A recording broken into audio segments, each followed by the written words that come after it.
పవన్ కళ్యాణ్కి ఇవ్వబోయేటటువంటి శాఖల్ని ఈనాడు లీక్ చేసింది.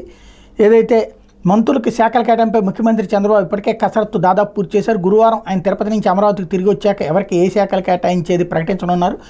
జనసేన కీలక శాఖలు కేటాయించబోతున్నారు. పవన్ కళ్యాణ్ ఉప ముఖ్యమంత్రిని చేయడంతో పాటు కీలకమైన పంచాయతీరాజ్, గ్రామీణాభివృద్ధి, అటవీ, పర్యావరణ శాఖలు కేటాయించనున్నట్టు తెలిసింది. నాదెళ్ల మనోహర్కి పౌర సరఫరాల శాఖ, కందులు దుర్గేష్కి పర్యాటకం, సినిమాటోగ్రఫీ శాఖను కేటాయించనున్నట్టు సమాచారం. పవన్ కోరిక మేరకే గ్రామీణ నేపథ్యం ఉన్న శాఖను కేటాయించినట్టు తెలిసింది అన్నటువంటి వార్తను హైలైట్ చేసింది. లోకేష్కి కూడా కీలక శాఖను కేటాయించనున్నట్టు పార్టీ వర్గాలు చెప్తున్నాయి అన్నటువంటిది. సాధారణంగా ఎక్కువగా ఎక్స్పెక్ట్ చేస్తుంది పవన్ కళ్యాణ్ హోంశాఖ, గ్రామీణాభివృద్ధి, పంచాయతీరాజ్ శాఖలు మంచిదే. కాకపోతే ఈ శాఖలకు సంబంధించినటువంటిది గ్రామీణ అభివృద్ధికి కీలకమైనటువంటి అది పవన్ కళ్యాణ్ కోరారా లేదా అన్నటువంటిది తెలియదు. బట్ పవన్ కళ్యాణ్ కోరిక మేరకు ఆ శాఖలు ఇచ్చారని ఈనాడు నోట్ చేస్తుంది.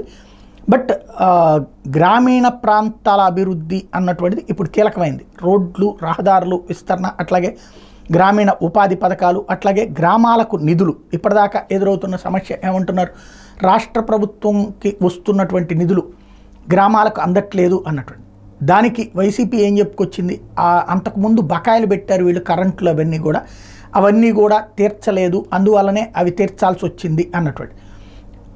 ఇప్పుడు అవన్నీ తీర్చి ఇటు ఈ నిధుల్ని ఇవ్వటం అన్నటువంటిది కీలకమైనటువంటి అంశం. అంటే అప్పుడు గురుతర బాధ్యత అవుతుంది. గ్రామీణ పంచాయతీరాజ్ ప్రాంతాలకి భారీ నిధులు ఉంటే ఆ శాఖకి పెద్ద ప్రాబ్లం లేదు. బట్ కేంద్రం మీద డిపెండ్ అయ్యి అయితే కనుక అది ఇచ్చేటటువంటి నిధులు అన్ని రాష్ట్రాలకి ఒకటే ఇస్తుంది. అయితే ఒక 5,000 కోట్లు ఎక్స్ట్రా ఇస్తుందేమో కానీ ఎక్కువ ఉండదు. కాబట్టి ఎంతవరకు చేస్తారన్నటువంటిది ఇక్కడ కీలకమైనటువంటి అంశం. మరొక వైపున రాష్ట్రంలో శాంతి భద్రతలు అన్నటువంటిది అత్యంత ముఖ్యమైనటువంటిది. ఆ శాఖ ఎవరికి ఇస్తారన్నది చూడాలి. ముందుగా పవన్ కళ్యాణ్ పేరు వినబడినా ఇప్పుడు అది కాదన్నటువంటిది స్పష్టమవుతుంది.